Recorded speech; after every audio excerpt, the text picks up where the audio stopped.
लेकिन दिबांग देखिए, दो पहलू हैं।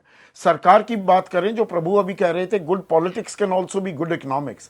और सरकार ने जो जन कल्याणकारी नीतियां चलाई हैं कि भाई 81 करोड़ 35 लाख लोगों को 5 किलो अनाज दिया जा रहा है, या 11 करोड़ शौचालय बनाए गए, 4 करोड़ घर बनाए गए हैं, 49-50 करोड़ जनधन खाते खोल दिए गए, ये सब भी हुआ है एक तरफ। पर दूसरी तरफ अगर आप 25,000 रुपए प्रति महीना कमा रहे हैं तो आप टॉप 10% पॉपुलेशन में है।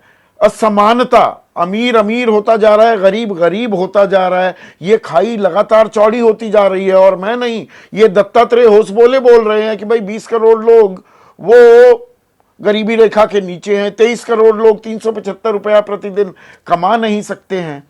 तो ये संतुलन बिठाना भी क्या एक बड़ी अग्नि परीक्षा है? बजट सत्र से पहले सरकार के सामने मुंह बाए खड़ी है क्या? जी हाँ, बिल्कुल आप जो कह रहे हैं वो बात सही है। ये एक बहुत बड़ी समस्या है। और अगर आप देखना चाहें, विपक्ष की बात करें और अगर आप राहुल गांधी की खास तौर पर बात करें, तो जिस तरह की विकास और जिस तरह की बातें उन्होंने कही, वो हाल में एक उन्होंने चिट्ठी लिखी है आपके जहां आप हैं लंदन में, वहाँ जो नए प्रधानमंत्री बने हैं उनको उन्होंने एक चिट्ठी लिखी है। और चिट्ठी में उन्होंने कीर स्टार्मर की तारीफ़ की और उन्होंने कहा कि आपने जिस तरह से समानता के साथ आर्थिक विकास की बात की, ये बहुत महत्वपूर्ण बात है, क्योंकि यही मुद्दा आप भी उठा रहे हैं। ये राहुल गांधी के शब्द हैं, बिल्कुल मैं अनुवाद कर रहा हूं उनको, कि समानता के साथ जो आर्थिक विकास की बात की, मजबूत सामाजिक सेवाओं के साथ जो बेहतर अवसर की बात की, सामुदायिक सशक्तिकरण की बात की। उनका ये 3 चीज़ें हैं जिनसे आपको वहाँ बहुमत मिला है। और राहुल गांधी ने कहा कि ये 3 चीज़ें वो हैं जो मैं भी खुद को इनके बहुत करीब पाता हूँ। तो यानी उस तरह के किस तरह के सरोकार हैं उस पर उन्होंने एक तरीके से इशारा किया है। और जो आंकड़े हैं वो साफ बता रहे हैं कि कहीं इन सब बातों की अनदेखी की गई। आप बजट में कहाँ तक उस पर ध्यान देंगे? मुझे नहीं लगता कि इस पर ध्यान भी दिया जा रहा है। बजट जिस तरह से लगातार हम देख रहे हैं वो अलग ही तरीके से बन रहे हैं, उसमें इन बातों का ध्यान नहीं है। और एक तरीके से जो हम बार बार बात करते हैं कि एक शैडो कैबिनेट होनी चाहिए, तो अगर इसी राहुल गांधी ने जो अपने पत्र में लिखा ब्रिटेन के नए प्रधानमंत्री को, अगर इसी पर विस्तार से कांग्रेस पार्टी एक कागज़ लाती, अपना बजट पेश करती, तो उसमें वो चीज़ें और साफ होती। और मेरे ख्याल से ये वो वक्त आ गया है जब इस तरह की बातें करने का वक्त है।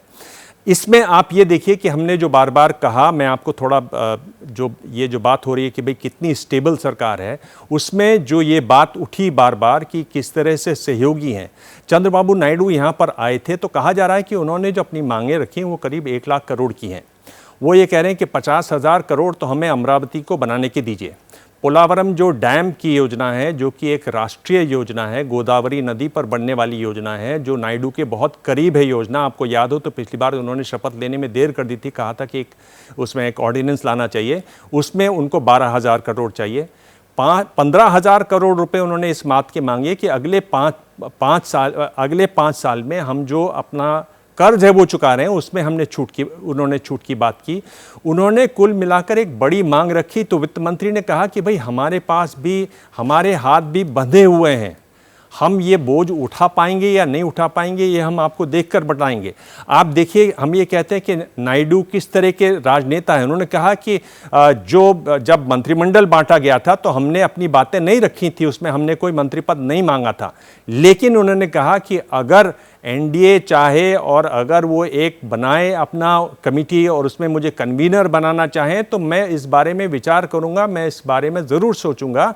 और अपनी एक तरीके से दावेदारी पेश की। उन्होंने कहा कि 2013 और 14 में जब वाजपेयी की सरकार थी, तो चंद्रबाबू नायडू की बात हो गई, वो तो दबाव बनाएंगे और वो असर भी बजट पे पड़ेगा। मैं एक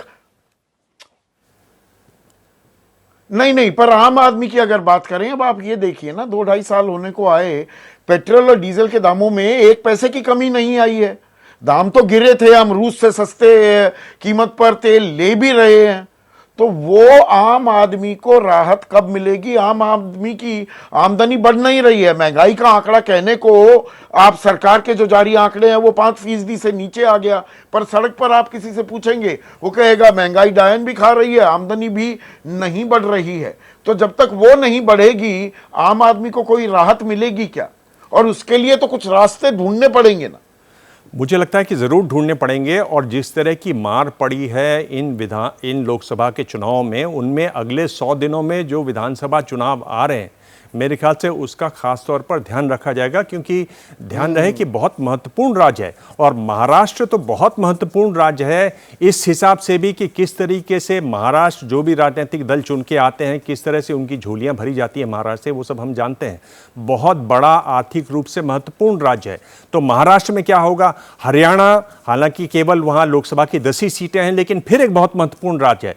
तो दो बहुत महत्वपूर्ण राज्य, झारखंड भी है, तो दो बहुत महत्वपूर्ण राज्य हैं, पॉलिटिकली, इकोनॉमिकली, आर्थिक रूप से बहुत महत्वपूर्ण है ये राज्य। तो क्या वहां पर आप इसी तरीके से निकल जाएंगे? मुझे लगता है कि मौजूदा सरकार जिस हालत में है, पहली बार वो इस तरह की चुनौतियां झेल रही है, जब वो एक सक्षम विपक्ष को देख रही है। पहली बार मेरे ख्याल से नरेंद्र मोदी का पूरा कार्यकाल देख लें तो नरेंद्र मोदी पहली बार इस स्थिति में हैं जब उनके सामने एक विपक्ष बहुत ही सक्षम, जिस तरह से राहुल गांधी लगातार दिन प्रतिदिन, यानी कहा क्या जा रहा था कि राहुल गांधी अभी तो दिखाई दे रहे हैं चुनाव के दौरान, बस उसके बाद वो छुट्टी चले जाएंगे। आपको याद हो तो बहुत सारे लोगों ने इस पर ट्वीट भी कर दिए थे कि अब वो छुट्टी जाने का समय आ गया, नहीं गए छुट्टी। उन्होंने कहा कि ये जो एक एक लाइन के वीडियो बना रहे हैं, ठीक है, एक एक लाइन के वीडियो तो हर कोई बना लेता है, लंबा चौड़ा भाषण देना। गुजरात जा रहे हैं, कल वो असम और मणिपुर की तरफ जाते दिखाई देंगे। नेताओं से और आम लोगों से लगातार मिल रहे हैं, अपनी बातें कह रहे हैं, और ये ताल ठोक रहे हैं कि गुजरात में हमने 2017 में जो चुनाव था, 3 महीने की तैयारी से हम लोग करीब जीतने वाले थे, इस बार 3 साल हैं। तो एक तरीके से एक नए तरीके के राहुल गांधी आपको दिखाई दे रहे हैं। वो राहुल गांधी जो पार्ट टाइम पॉलिटिशियन, सबसे बड़ा आरोप क्या था कि पार्ट टाइम पॉलिटिशियन, पर ये जोश, ये जज्बा, ये एंथुजियाज्म राहुल गांधी कितना दिखाते हैं, मैं अभी भी उसके बारे में टिप्पणी करने के लिए थोड़ा रुकूंगा। कितने दिन निरंतरता जो शब्द है वो राहुल गांधी भी निभा पाते हैं या नहीं, वो देखने वाली बात होगी।